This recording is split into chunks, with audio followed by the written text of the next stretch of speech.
Hei, tämä on Triangles peilikorttikoulutus niille, jotka ovat joskus tehneet Triangles peilikortit ja tehneet siitä oman mielenjärjestelmäkarttansa. Niin mä tässä verkkokoulutuksessa, joka on kaksosainen, niin kerron ensimmäisessä osassa sitä, että miten noita karttoja oikeastaan voisi tulkita itselle tai muille. Monet ovat pyytäneet multa tämmöistä verkkokoulutusta, jossa mä kerron sitten sitä, että miten niitä tulkitaan, miten itse tulkitsen ja mitä niistä voi löytää. Koulutuksen tavoite on todellakin niin kuin tuottaa tietoa siitä, että mitä tuommoisesta mielenjärjestelmäkartasta voi saada aikaan. Kenelle vaan sopiva koulutus siinä mielessä, että jos sä oot itse tehnyt tuommoisen mielenjärjestelmäkartan aikoinaan tai käytät sitä sitten jotenkin työssäsi muiden avuksi, niin tästä saat lisätietoa. Jos sä oot tehnyt oman peilikorteilla oman mielenjärjestelmäkarttasi niin kuin jollakin lailla joskus kauan sitten, ja hän on ollut jo olemassa 2007 vuodesta alkaen, niin voi olla, että sulla ei ole semmoista koontilomaketta, jonka mä jossakin vaiheessa sitten tein, niin sä voit pyytää sitä koontilomaketta, jolle toi kartta tehdään multa sähköpostitse. Ja samalla saat semmoisen kokonaisuuskuvion, johon ne kartan tulokset sitten laitetaan ja sitten niin kun on helpompi havainnoida sitä, että mikä mielenjärjestelmistä on suosikki itselle tai sille tulkattavalle. Muutama sana tähän alkuun, että miksi nämä mielenjärjestelmät on meille niin tärkeää oppia, niin me koetaan kaikki asiat aina subjektiivisesti, me ei koskaan päästä kokemaan mitään samalla lailla kuin joku toinen kokee. Me luullaan kenties, että me koetaan, mutta näin se vaan ei ole. Eli me ei koskaan voida tietää, että miten toisen kokemus on samanlainen kuin omamme. Kaikki on jotenkin minulle sitä, miten se minulle näyttäytyy, ja sinulle sitä, miten se sinulle näyttäytyy. Me luomme oman todellisuutemme mielellämme, mielessämme. Mä olen jopa tuosta aiheesta kirjoittanut kirjan, joka ilmestyi tuossa viime huhtikuussa, ja siitä saat tietoa tuolla videon lopussa, jos kiinnostut asiasta. Tämä sosiaalinen ja fyysinen ympäristö on siis meille yhteinen, mutta kokemus on aina oma. Empaattinen eläytyminen tietysti auttaa meitä jakamaan tuon toisen kokemuksen, mutta niin auttaa myös tietämys ja tuntemus näistä mielenjärjestelmistä. Meidän mieli ei ole koskaan tyhjä taulu, vaikka niin voitaisiin kuvitella, mutta meidän mielessämme, kehossamme, aivoissamme, mielessämme, missä lie, joka paikassa, missä meillä muistijälkiä kertyy, niin ne kaikki on mukana meidän koko elämämme ajan alitajuisesti, usein meidän tietämättämmekin. Me tuodaan ja me luodaan meidän omat kokemuksemme. Me tuodaan kaikki muistot omiin kokemuksiimme ja voidaan sanoa, että 20% siitä, mitä me koetaan, tapahtuu meidän ulkopuolellamme, eli se on tavallaan se fyysinen todellisuus, ja 80% koostuu siitä, mitä tapahtuukin meidän päämme sisäpuolella, ja sen takia tämä on niin ainutlaatuista ja yksilöllistä tämä kokeminen. Eli vain 20%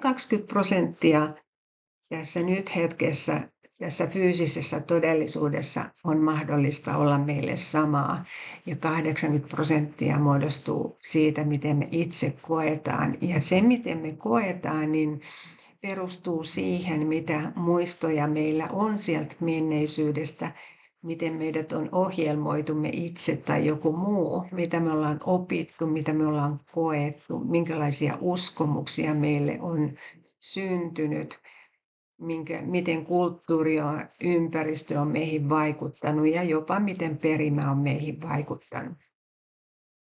Me tuotetaan tuohon kokemukseen sitä omaa maailmaamme sisäisen puheen avulla. Me kaikki keskustelemme itsemme kanssa sisäisesti koko ajan. Meillä on ääniä, meillä on mielikuvia, meillä on tunteita, meillä on tuntemuksia, meillä on faktoja meidän mielessämme ja niiden avulla me sitten luomme sen oman kokemuksemme. Ja sen takia se ei voi koskaan olla samanlainen kuin toisen, koska kenelläkään muulla ei ole tuollaista menneisyyttä, mitä sinulla tai minulla tai kenellä tahansa on. Eli me ollaan ohjelmoituja joko itse tai muiden ansiosta. Ihan samalla lailla, kun me tuodaan parisuhteeseen meidän koko menneisyytemme ohjelmoinnit, niin me tuodaan ne myös työpaikalle, asiakassuhteisiimme, ystävien kanssa olemiseen, kaikkeen, missä me kohdataan toisia ihmisiä tai jotain asioita. Ne vaikuttaa kaikkeen, mitä me kohdataan.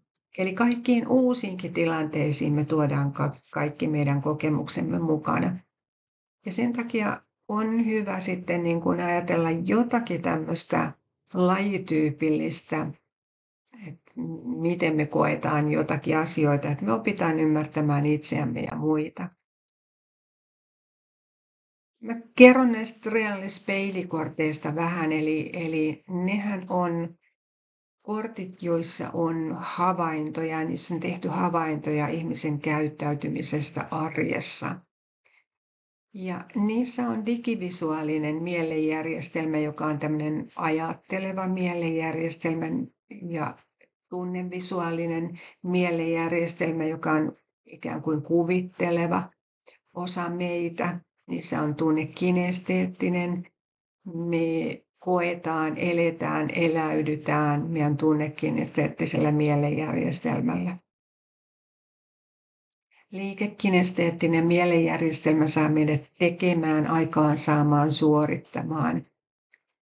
Auditiivis-tonaalinen puoli meissä keskustelee alusta loppuun edeten ja digiauditiivinen on meidän järkeilevän mielenjärjestelmämme. Ja nämä 6 mielenjärjestelmää ovat sitten meillä mahdollisia käyttää ja useimmiten käytämme kaikkea, mutta joku niistä on meille suosikkimielenjärjestelmä ja sen mukaan me sitten käyttäydymmekin. Nämä havainnot on kerätty ajattelusta, asenteesta, kotoa, työstä ja ulkoisista rakenteista ja kasvusta ja oppimisesta. Ja sitten meillä on tämmöinen mystinen karkkimaakin siellä vielä, josta mä kerron vähän enemmän. Mutta kun yleensä tehdään tämmöisiä persoonallisuustestejä, niin niissä kysytään vain, että oletko sellainen tai tällainen. Mutta näissä triangle-peilikorteissa se on niin kuin paljon syvällisempi, kun se vie meidät tuonne noihin eri maailmoihin. Eli me voidaan joskus käyttää tai me käytetään meidän mielenjärjestelmiä eri paikoissa eri vahvuuksilla. Eli joskus me voidaan olla hyvin tunnekinesteettisiä kotona ja työssä kenties sitten digiauditiivisia, hyvinkin järkeviä.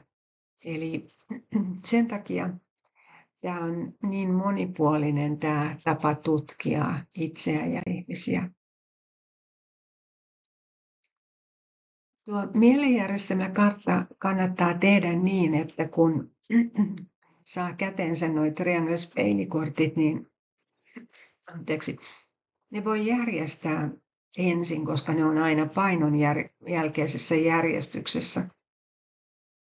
Ne voi järjestää oikeastaan 2 tavalla, kumpi itseään vaan miellyttää enemmän. Eli ne voi järjestää noiden maailmoiden pinoihin, eli ajattelut, asenteet, työt, kodit, oppimisen kortit ja ulkoisen rakenteen kortit ja karkkimaan kortit samoihin pinoihin ja lähteä sitten tekemään omaa karttaansa. Vielä järjestää nuo pienemmät maailmapinot sitten niin kuin näiden mielenjärjestelmien mukaiseen järjestykseen ja se järjestys löytyy myös siitä lomakkeesta. Ja voit myös tehdä tämän asian toisinpäin, eli järjestätkin kaikki kortit mielenjärjestelmittäin. Ensin digivisuaaliset kortit ja sitten tunnevisuaaliset kortit ja niin edelleen. Ja sen jälkeen järjestät ne pinottaa sitten niin kuin maailmoittain. Esimerkkinä vaikka näin, että tässä on nyt digivisuaaliset kortit. On se karkkimaa, ulkoiset rakenteet, oppiminen, koti, työ, asenne ja ajattelu. Ja lähdet sitten tästä tekemään sitä omaa mielenjärjestelmän karttaa tai teetät jollakin muulla. Tai sitten järjestät ne näin maailmoittain. Tässä on ensimmäisenä ajattelun kortit, asennekortit, asenne-teepaidat, joissa on vähän sitä mielenjärjestelmää kuvaavia tekstejä. Ja työmaailma kuvaa jo ehkä sitä, että minkälaista työtä milläkin mielenjärjestelmällä on mieluisinta tehdä. Kodin maailma kertoo kyllä todella paljon siitä, mitä mielenjärjestelmää siellä kotona käyttää. Oppimisen maailma on meille kaikille niin kuin yhteinen sillä lailla, että me useimmiten ollaan opittu oppimaan monitahoisesti kuulemalla, näkemällä, tekemällä. Ja sitten on tämä ulkoisten rakenteiden maailma, josta hyvin voi alkaa jo tunnistamaan, mikä mielenjärjestelmän ihmisellä on käytössään. Ja sitten nämä mystiset aasit. Me katoamme karkkimaahan, kaikki me joskus jossain vaiheessa, ja silloin meistä tulee aaseja. Eli tämä karkkimaa on korttipakan haasteellisin osio. Sieltä voi löytyä meidän varjoisat puolemme ja tavallaan sitten myös meidän kehityskohteemme. Jos me aletaan käyttää jotakin mielenjärjestelmää vahvemmin kuin muita, unohdetaan kaikki muut, niin silloin meistä voi tulla vähän aaseja. Tämä symboliikka tässä kohtaa on vanhasta sadusta, eli Pinokkio oli pieni puunukke, joka halusi olla poika. Mutta kun hän oli matkalla kouluun, jonne hän ei halunnut mennä, niin siellä sitten kelmit ketut tulivat vastaan ja houkuttelivat hänet sitten menemäänkin Hupisaareen, jossa sai syödä jätskiä ja karkkia ja leikkiä, eikä tarvinnut välttää koulusta yhtään mitään. Mutta kas kummaa siellä yhtäkkiä Pinokkiolle alkoi kasvaakin aasin korvat ja aasin häntä. Ja näin meillekin tavallaan voi käydä, jos me niin kuin käyttäydytään vain yhtä mielenjärjestelmää käyttäen. Ja näitä karkkimaan käyttäytymisen havaintoja voi kuvata jopa narsistisiksi, mutta laimeampana ne voivat olla mahdollisia kenelle tahansa. Mutta mä oon aina sanonut koulutuksissa, että älkää itsestänne aaseja tehkö, jos ei teistä niitä löydy. Valinta on aina itsen. Tee sitten tämä oma mielenjärjestelmä karttasi triangle-peilikorttien avulla näin, tai teetä se jollakin muulla, kenen kanssa työskentelet. Lue jokaisen kortin takana olevat havainnot kaikista näistä maailmoista. Se saattaa tuntua niin kuin isolta työltä, mutta ei se sitä ole. Näitä havaintoja on kaiken kaikkiaan 250, mutta ne sujuu vallan mainiosti, kun sitä alkaa tekemään. Koulutuksissa mulla menee yleensä semmoinen puoli tuntia, 40 minuuttia ihmisten kanssa, kun he tekevät tämän mielenjärjestelmän karttansa ja kaikki ehtivät hyvin siinä ajassa. Anna itsellesi pisteitä korttien takana olevista havainnoista. Valitse ne, jotka parhaiten kuvaa sua ja anna niistä 1 piste. Älä kuitenkaan etsi mitään unelma-itseäsi, vaan ole niin kuin tarkkana siinä, että vastaat rehellisesti. Jos ei se kuvaa täysin se havainto sua itseä, niin anna 0,5 pistettä, ja jos ei lainkaan, niin sitten 0 pistettä. Ja Ole tarkkana siinä, että missä maailmassa sitä havaintoa havainnoidaan. Eli onko se asenteessa, onko se ajattelussa, onko se kotona, työssä vai missä. Ja merkitse sitten lomakkeeseen pisteet oikeille kohdilleen. Voit saada pisteitä vaihtelevasti 0–9 pistettä per kortti. Eri korteissa on eri määrä, eli jossakin voi olla 5, jossakin 6, jossakin 9 havaintoa. Ja laske sitten sarakkeiden pisteet lopuksi alas yhteen ja siirrä ne sitten kokonaisympyrään. Kerron siitä kohta lisää. Tässä mulla on nyt esimerkkinä tunnevisuaalinen työn maailma.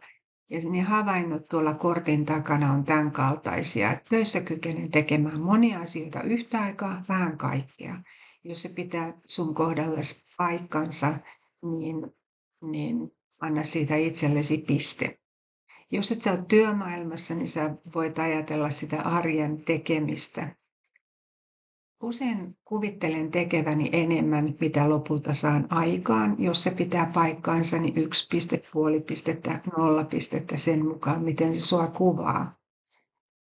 Ja niin edelleen ja niin edelleen. Kaikki nämä havainnot tästä kortista antavat sulle pisteitä. Tässä voi saada joko 6 pistettä tai 2,5 tai 1 tai 4 tai 5,5. Sen mukaan, miten sä koet, että nämä havainnot kuvaavat sun käyttäytymistäsi työn maailmassa tai tekemisen maailmassa sitten kotona, jos et ole työelämässä.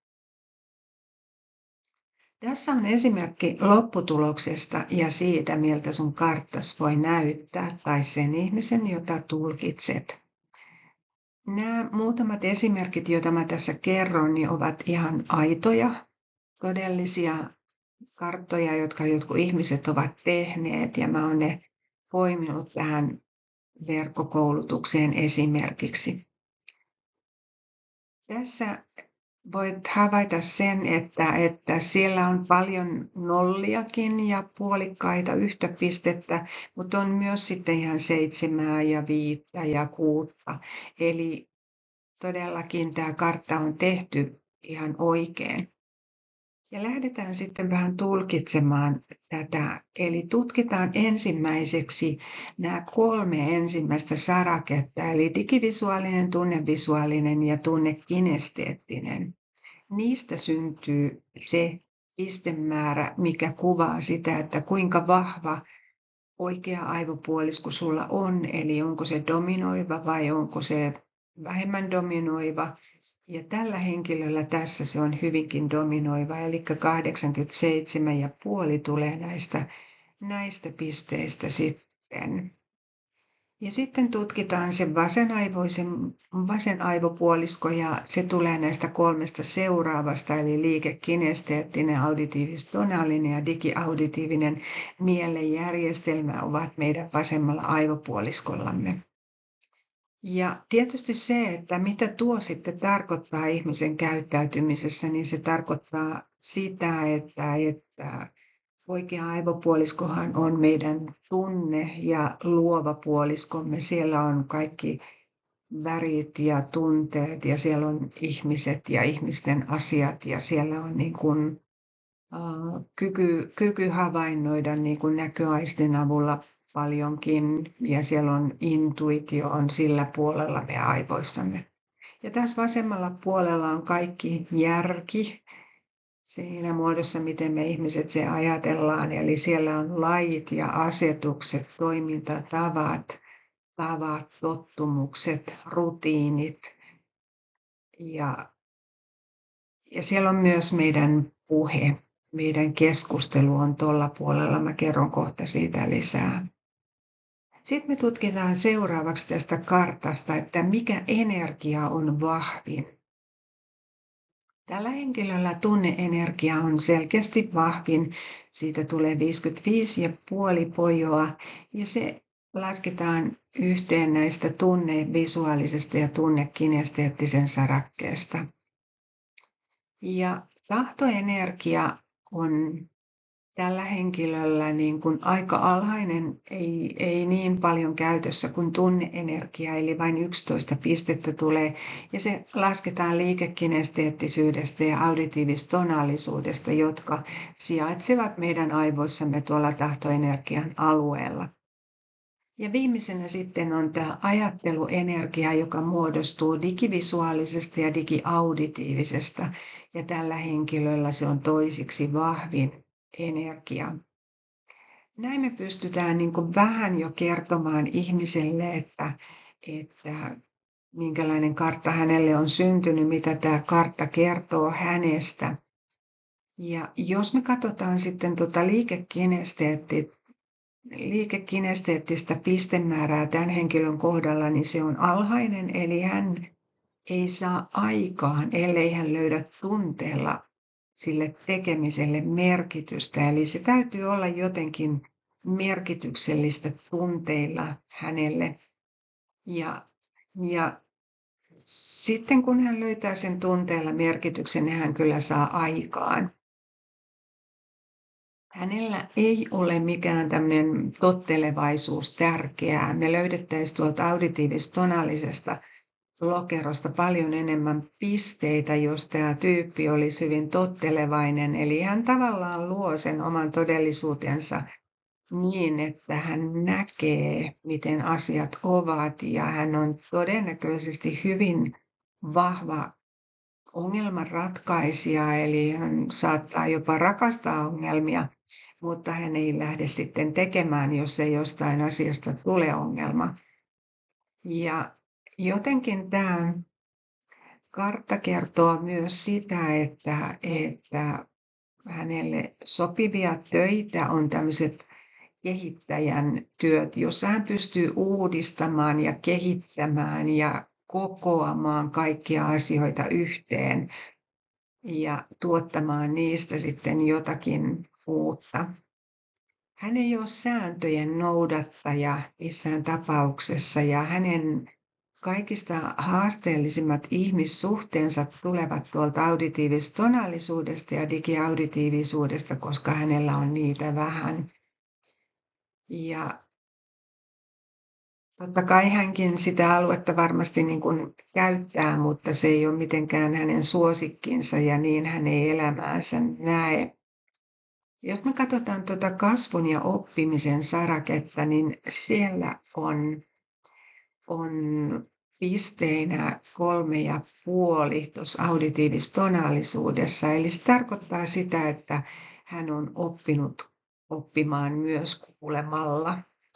Toi kasvun ja oppimisen sarake on sellainen, jonka mä usein niin kuin poimin tuolta pois, koska se on kuitenkin sitä, mitä me ollaan opittu, ja se saattaa niin kuin hämätä. Eli jos mä ottaisin tuon 3,5 tuolta pois, niin tällä henkilöllä tuota auditiivis-tonaalisuutta olisi hyvinkin vähän. Ja se tarkoittaa sitä, että niistä, joilla sitä on paljon, niin on hänelle niin kuin, ehkä hankaluuksia löytää semmoista yhteistä maailmaa. Anteeksi. Tässä on sitten esimerkki toisesta kartasta, ja tällä kartalla me huomataankin, että vahvuus löytyy tuolta tunnekinesteettisyydestä ja liikekinesteettisyydestä, ja silloin ihminen on enemmän tekijä ja kokija kuin ajattelija ja pohtija. Eli hän on enemmän kehossaan ja hän on enemmän tunteissaankin, koska tunne-energia on näistä hänelle kaikista vahvin energia. Sieltä tulee 33,5, kun sitten tulee pisteitä. Ja sitten hänellä on hyvin vahva tämä liikekinesteettisyys, eli hän saa aikaan ja hän tekee ja hänelle tämmöinen määrällinen tekeminen on hyvin vahvaa. Mutta tässä on myös semmoinen niin kuin pointti, että se voi olla joko sitä, tai sitten se voi olla urheilullisuutta tai kilpailullisuutta, että monet, joilla on vahva urheilutausta tai ovat hyvin, hyvin kilpailullisia ihmisiä, niin heille tämä liikekinesteettisyys nousee vahvaksi. Tämänkin henkilön haasteelliset ihmissuhteet tulevat tuolta auditiiviselta puolelta. Ja se johtuu varmasti siitä, että hänellä on tuota tunnetta tuolla niin paljon mukanaan, niin semmoinen tonaalinen, digiauditiivinen ikään kuin kylmyys tai asiallisuus ei sovi hänelle. Hän lähtee tekemään, hän ottaa härkää sarvista ja ryhtyy tekemään ja hän ottaa myös muut ihmiset siihen mukaan. Visuaalisuutta hänellä on jonkin verran, eli hän myös haluaa nähdä ja ehkä joku kauneuskin on hänelle tärkeää, mutta ei hän välttämättä elä siellä kuvittelun maailmassa, vaan hän elää tässä ja nyt läsnä ollen, tehden, eläytyen, liikkuen. Nyt mä olen siirtänyt tämmöiselle kokonaiskuviolle kaikki sieltä koontilomakkeelta olevat pisteet sen ensimmäisen kartan mukaisesti. Eli nyt me nähdään sitten, että täällä tämä oikea aivopuolisko on huomattavasti vahvempi kuin tuo vasen aivopuolisko. Ja tämä on niin kuin joillekin ihmisille helpompi havaita. Ja sieltä löytyy myös nämä haastavimmat ihmissuhteet helpommin. Moni on kysynyt, että no mitä mä voisin sitten tehdä, niin jos tämä ihminen kysyisi multa tämän kartan perusteella, että mitä mä voisin tehdä, että kun mulla on niin vähän noita digiauditiivisuutta ja auditiivista tonaalisuutta ja jopa liikekinesteettisyyttä, niin kyllä mä yleensä sanoisin siinä kohtaa, että ole vain ihan oma itsesi. Mutta jos sä haluaisit vaikka niin kun auditiivista tonaalisuudesta ottaa jotain järjestelmällisyyttä, niin sehän onnistuu kyllä sillä, että pysähtyy ja laittaa vaikka avaimet kotiin tullessa aina samaan paikkaan ja pitää puhelimen samalla pöydällä kotona ollessaan tai jotain vastaavaa, että se elämä helpottuu, koska tuolla digivisuaalisuudessa, tunnevisuaalisuudessa ja myös jopa tunnekinesteettisyydessä niin tavarat vähän jäävät sinne, mihin ne jäävät. Ja varsinkin visuaaliselle niin tavaroiden näkyvillä oleminen tarkoittaa, että ne ovat olemassa. Jos ne pistetään jonnekin pois, niin ne unohtuu, kun ne ei ole siinä silmien edessä.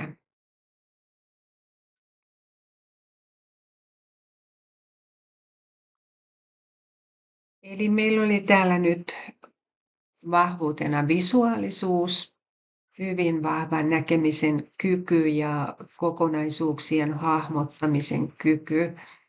Ja tuolta tulee tuon digivisuaalisesta ja tunnevisuaalisuudesta paljon semmoisia ongelmanratkaisutaitoja. Ja tosiaan vahvasti oikea-aivoinen on tämä tyyppi ja sehän tarkoittaa monta kertaa tässä nykymaailmassa sitä, että ei ole kovin helppoa, koska tämä on hyvin, hyvin vasenaivoinen tämä meidän yhteiskuntamme tällä hetkellä. On paljon lakeja ja asetuksia, joita meidän täytyy noudattaa ja meidän täytyy elää niiden mukaisesti. Ja vasenaivoisuutta myös, niin kuin tässä yhteiskunnassa hyvin paljon arvostetaan enemmän kuin oikea-aivoisuutta.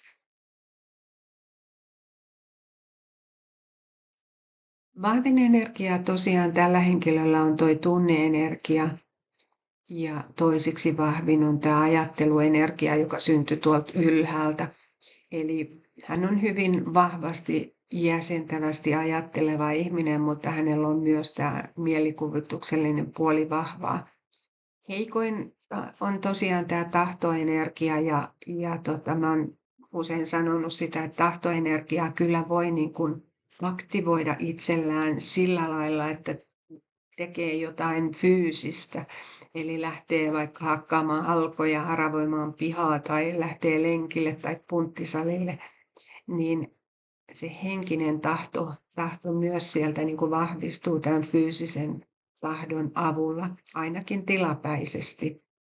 Meillähän on nämä energiat niin, että ne menevät meidän ikäkaaren mukaisesti, eli meidän elämänkaarella meillä on eri vaiheessa eri niin kuin määrät, tunnetahto tai ajatteluenergiaa. Ja kun me synnytään tänne, niin meillä on kaikkein eniten tunneenergiaa olemassa ja sitten vähitellen nuo muut aktivoituvat. Tälle tyypille tosiaan haasteellisimmat ihmissuhteet olevat auditiivis-tonaalisia ja digiauditiivisia. Ja ehkä se haasteellisuus tulee siinä, että digivisuaalisuus ja tunnevisuaalisuus tuottaa mieleen kuvia, valtavasti kuvia, ja ne kuvat alkaa ohjata sitten ihmistä, ja hän voi puhua niiden kuvien mukaista kieltä, ja sitten taas tuolla kuuloaistin puolella sitä ei ymmärretäkään niin, koska siellä kuullaan äänen sävyt, kuullaan sanat, mutta ei nähdä kuvia.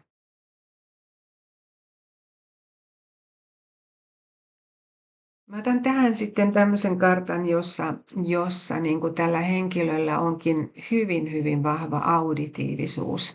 Se on molemmissa digiauditiivisuudessa ja auditiivistonaalisuudessa. Ja sitä kautta hänelle tulee jonkun verran vahvempi tämä vasen aivopuolisko.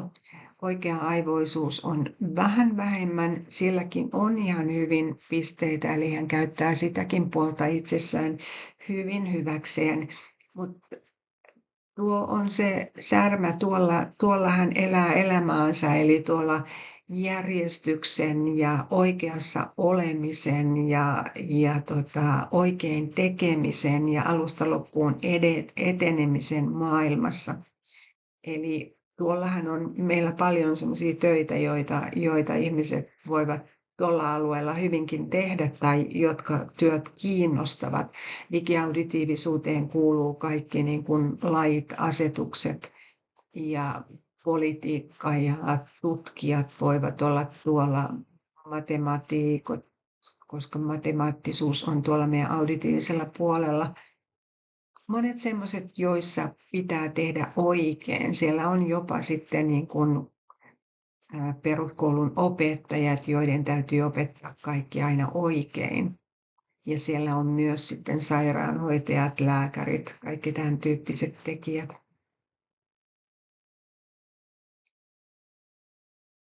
Energiat tällä henkilöllä on lähes yhtä vahvoja, että niissä ei kovinkaan paljon eroja havaita.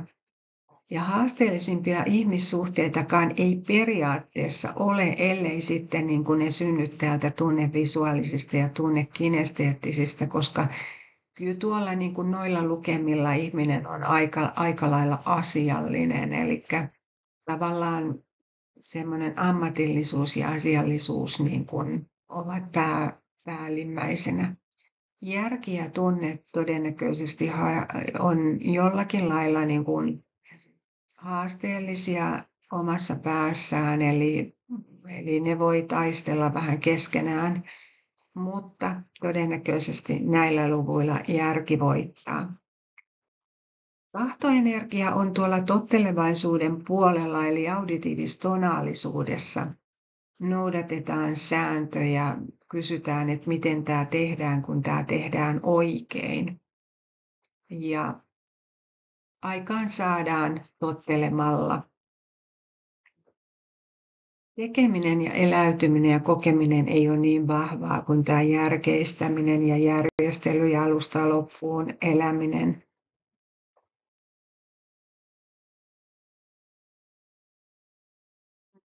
Sitten tässä on vähän toisenlainen kartta, joka kertoo sitten, että tässä on oikea-aivoisuus on vähän vahvempaa. Energioista heikoin on ajatteluenergia, eli tämä tyyppi on enemmän tekijä kuin ajattelija, mutta tämä on myös sitten kuvittelija. Ja tässä niin kuin, oikeastaan niin kuin haasteellisin ihmissuhde tuleekin itsestä, koska itse niin kuin kulkee tuolla omassa päässään tämmöistä ääretöntä kahdeksikkoa, eli olisiko se niin vai olisiko se näin vai miten se voisi olla, ja on hirveän vaikea valita, ja se tekee niin kuin ihmisestä kyllä väistämättä hitaan päättäjän, tai sitten hän suhaa edestakaisin siellä päässään ja toinen ihmettelee, että missä tässä nyt mennään. Mutta tämä voi tapahtua ihan niin kuin jossain arkisissa jutuissa, eli esimerkiksi kuvitellaan vaikka, että mennään johonkin pizzapaikkaan noutamaan pizzaa itselle tai mennään kassalle ja mietitään siinä, että minkä pizzan mä nyt valitsisin, niin sitten se seilaus lähtee siinä, että ottaisinko mä kinkkua vai tonnikalaa vai ottaisinko mä sittenkään pizzaa, ottaisinko mä sittenkin salaatin vai kotsonen vai mitä mä ottaisin. Ja jono siellä takana voi kertyä aika pitkäksikin siinä vaiheessa, kun tämmöinen ihminen niin kuin pähkäilee itsensä kanssa, eli pyörittää itseään puolelta toisille omissa aivoissaan. Näille ihmisille mä yleensä sanoin, että pysähdy. Tuossa keskellä on aivopurkiainen, joka erottaa noin meidän aivopuoliskot toisistaan. Ja siinä voi pysähtyä ja ajatella, että no, kummalla puolella päätä mä nyt tämän päätöksen teen, tunteella vai järjellä.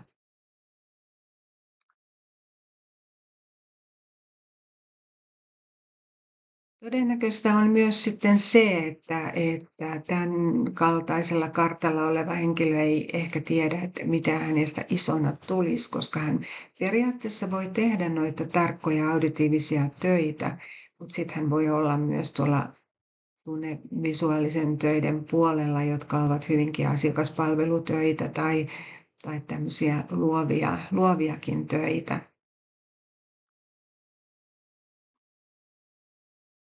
Todennäköisesti tätä henkilöä kuitenkin tunne vie, koska tuolta noi tunnekinesteettisen ja tunnevisuaalisen pisteet yhdistettynä ovat aika isot. Mutta ajattelija, kehittelijä, suunnittelija hän ei missään tapauksessa ole. Toi auditiivis-tonallisuus tuottaa kontrollin halua itselle ja muille. Ja se taistelee tietysti ton impulsiivisuuden ja vaihtelun halun kanssa, joka tuolta tunnevisuaalisuudesta tulee.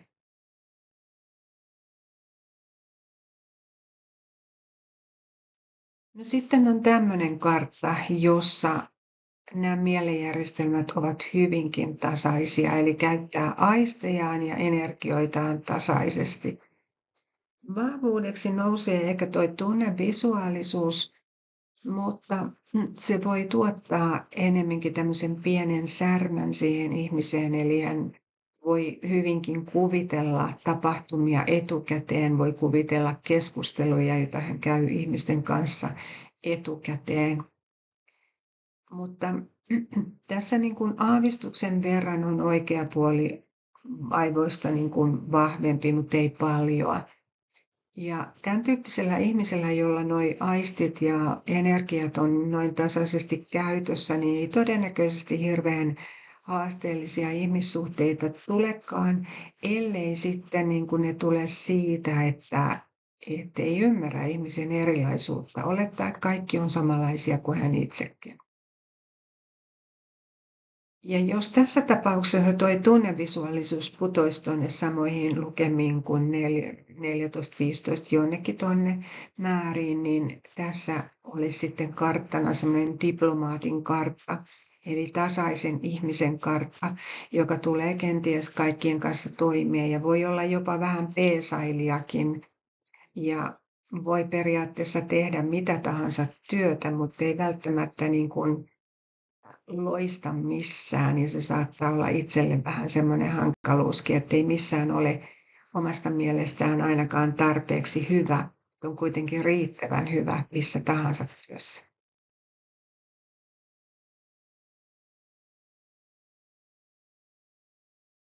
Siinä muutama karttaesimerkki ja sitten mä kerron tässä vielä niin kuin muutaman asian siitä, että miten nuo mielenjärjestelmät oikein niin kuin meillä syntyy. Meidän aivot ohjaa sitä, miten me viestitään ja me vuorovaikutetaan toistemme kanssa ja meidän aivopuoliskot toimii ihan eri tavoin. Tässä kuvassa vasemmalla on tuo järjestyksen aivopuolisko ja oikealla tuo kaaoksen aivopuolisko. Eli vasemmalla puolella meidän hermosolut etenevät alusta loppuun ja ne tuottaa hyvin kapean fokuksen. Ja silloin kun meillä on vahva vasen aivopuolisko, niin me pystytään tekemään yhtä asiaa kerrallaan, vain yhtä asiaa, ja me inhotaan, jos meidät keskeytetään, koska me joudutaan aina aloittamaan alusta juttelussa tai tekemisissä kummin vaan. Ja tuota fokusta ei pysty niin kuin levittämään eikä revittämään, sitä pystyy vain siirtämään paikasta toiseen.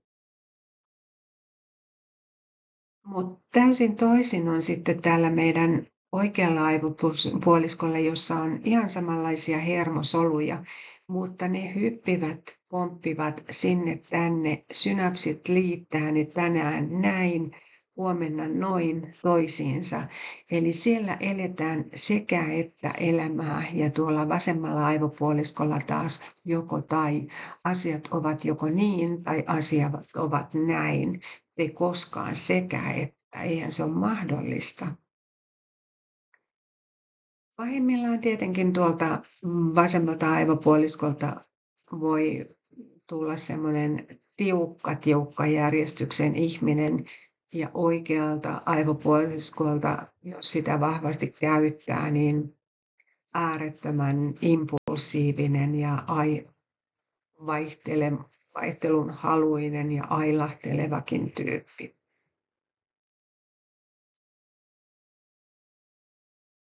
No tässä vielä nämä meidän energiat, joita meillä on, ja kun me synnytään tänne, niin me saadaan toi tunneenergia syntymän lahjana ja sitten me tuon tunteen avulla koko elämämme ajan me liitytään. Eli sitä me tarvitaan kaikkeen liittymiseen. Ja ajatteluenergia taas on meille sitä järjen energiaa, eli tuommoinen jäsentynyt ajattelu meille muodostuu vasta tuossa niin kuin lähempänä murrosikää, koska meidän aivokuoren alueet hoitaa sen tehtävän ja ne kehittyvät silloin. Tahtoenergia saa meidät tekemään, se on meidän tekemisen energiaa ja sehän me saadaan siellä jo varhaislapsuudessa joskus 2-3-vuotiaana, kun me aletaan polkemaan jalkaa ja sanotaan, mä itse syön, mä itse puen, mä itse sitä. Tahtoenergia kaiken kaikkiaan niin kuin aikuisuudessa on meillä vahvimmillaan tuolta 35-vuotisuudesta 42-vuotisuuteen. Se 7 vuoden aikajakso on meillä sellainen, että silloin me tahdotaan saada lopultakin ammattitalo ja perhe ja ties mitä.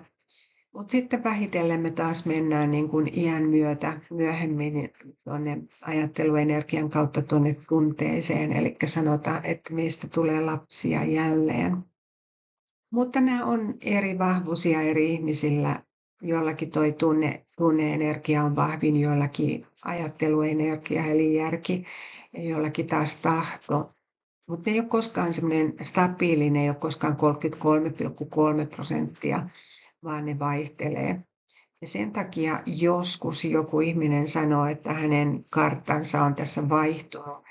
Mutta meidän mielenjärjestelmät ei siinä mielessä vaihdu, eli aistit tuottavat sitä mielenjärjestelmää, jota ne tuottavat, mutta nämä energiat vähän niin kuin vaihtelevat sitä. Nämä mielenjärjestelmät perustuu tämmöiseen kolmiaivoteoriaan, jonka Paul MacLean, tohtori ja proffa Jenkeissä aikoinaan toi esille, ja hän alkoi tutkimaan niin kuin tuolta käyttäytymisen puolelta, mitä meidän aivoissa tapahtuu. Eli hän tutki neokorteksia ja limpistä keskusta ja aivorunkoa. Ja me ollaan jo lähes ikiaikaisesti tiedetty, että meidän aivoissa on tämmöinen rationaalinen ajattelun alue ja se sijaitsee meidän vasemmalla aivopuoliskolla. Se on meidän auditiivinen puolemme.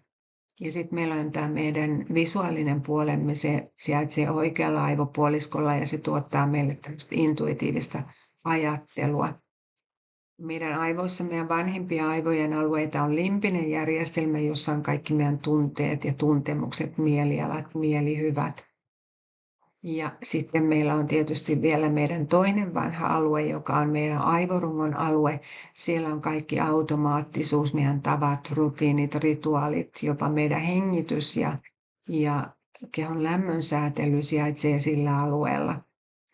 No siinä vaiheessa, kun Paul MacLean lähti tutkimaan ihmisiä, niin hän antoi impulseja ihmisille, joilla oli piuhat päässä. Nykyään tämä tehdään jo kuvantamalla, eli tuollaisia piuhoja harvemmin laitetaan enää ihmisen päähän, kun aivoja tutkitaan. Mutta silloin tutkittiin näin, ja kun hän antoi kuuloaistiin liittyviä impulseja ihmisille, joita hän tutki, niin hän huomasi, että tämä rationaalinen, analyyttinen ajattelu aktivoitui ja intuitiivisen ajattelun alueen hän huomasi aktivoituvan ihmisten aivoissa, kun hän antoi näköaistiin liittyviä impulseja. Ja taas sitten tuntoaistiin, tunteeseen, mielikuviin, tunnelmiin liittyviä impulseja antaessaan hän huomasi, että limbinen järjestelmä siellä sykki. Ja taas aivorungon alueelle liikeaisti tuotti aktivoitumisesta. Ja näin syntyi meidän mielenjärjestelmät. Ja todellisuudessa ne luovat meidän todellisuutemme. Aikoinaan NLP:ssä puhuttiin pitkälti vain visuaalisuudesta, kinesteettisyydestä ja auditiivisuudesta, mutta mä oon vienyt niitä vähän pidemmälle ja purkanut kahtia nuo kaikki niin kuin mielenjärjestelmät, jotta on saatu niin kuin tarkempaa tietoa. Eli siellä on se ajattelun energia meidän aivoissamme. Se on meidän aivokuoren alueella.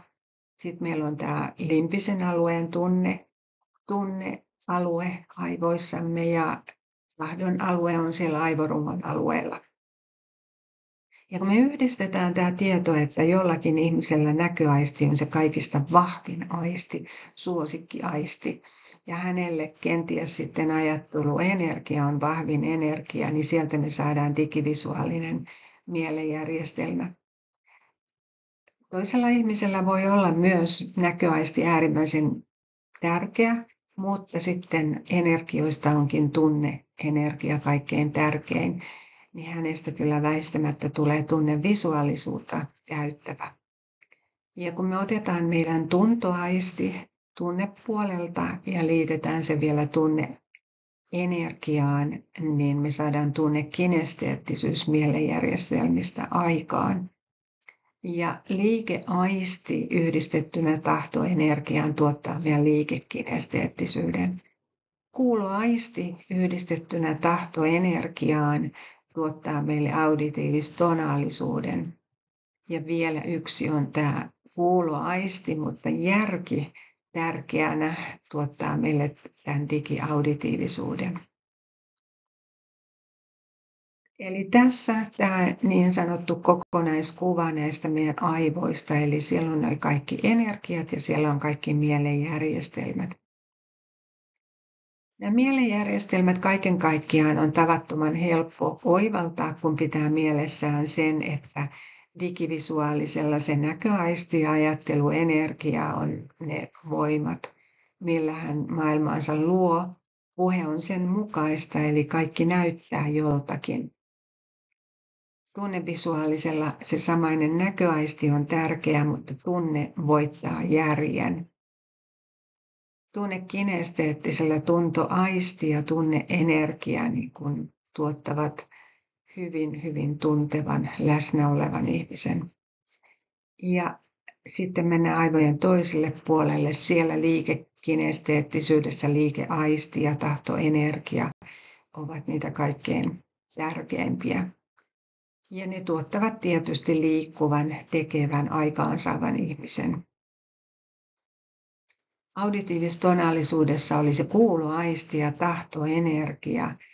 Eli sieltä tulee semmoinen kapea fokus, joka etenee koko ajan alusta loppuun edeten, eli on hyvinkin pikkutarkka. Tämä nyt on tärkeää, voi olla hyvinkin musikaalinen. Digiauditiivisella taas kuuloaisti ja se järki ovat kaikista tärkeintä, ne ohittavat tunteet ja kaikki muutkin asiat. Me voidaan sitten pysähtyä, että jos me haluttaisiin käyttää digivisuaalista ongelmien ratkaisutaitoa, niin missä me tarvittaisiin sitä, tai kokonaisuuksien hahmottamista. Entäs sitten, missä me tarvittaisiin impulsiivisuutta, vaihtelun haluisuutta, missä me voitaisiin heittäytyä tunnekinesteettiseksi, tai missä kannattaa olla nopea liike, kinesteettinen, missä auditiivista tonaalista järjestelmällisyyttä kannattaisi käyttää, missä alusta loppuun etenevyydestä olisi eniten hyötyä ja missä sitten kenties tämmöistä digiauditiivista järkevyyttä ja pelkistystä kannattaisi käyttää ehkä talousasioissa tai opiskelussa. Kaikki nämä on meillä käytössä. Useimmiten ihmiset vain käyttävät 2-3 vahvemmin ja muut ovat hyvinkin latentteja. Näiden Triangle-peilikorttien avulla työskentelyn tavoitteena on aina ollut luopua näistä mielen lempipuuhista, eli arvostelusta, tuomitsemisesta, hyökkäämisestä, puolustamisesta, vertaamisesta, syyllistymisestä ja syyllistämisestä ja pelosta. Ja siirtyä sitten sinne ymmärrykseen. Ymmärretään, että me ollaan erilaisia, me käytetään aivojamme eri lailla. Hyväksytään arvostukseen, kunnioitukseen ja anteeksiantoon, sopeutumiseen ja jopa rakkauteen. Tässä on tämän kirjan lähteitä ja näiden korttien viitekehyksiä. Ja tässä vielä tarjous näistä peilikorteista ja kirjasta, että jos joku ei ole niitä vielä hankkinut, niin ne saa nyt hintaan 25 € ja mulle voi lähettää tilauksen sähköpostilausoitteeseen vuokkotravanti@gmail.com. Ja tämä mun toinen kirjani tosiaan on sitten niin kuin täynnä ihmistuntemusta, itsetuntemusta monin esimerkein. Ja sen myös voi tilata minulta suoraan. Sitä toki saa kirjastoista ja eri kirjakaupoistakin, mutta myös minulta. Kiitos sinulle, joka osallistuit tähän ensimmäiseen osioon. Ja vielä on olemassa toinen osio, jossa mä kerronkin sitten vähän näistä mielenjärjestelmistä tarkemmin. Sillä lailla, että niistä on ehkä enemmän kertomuksia kuin noissa kirjoissa ja korteissa.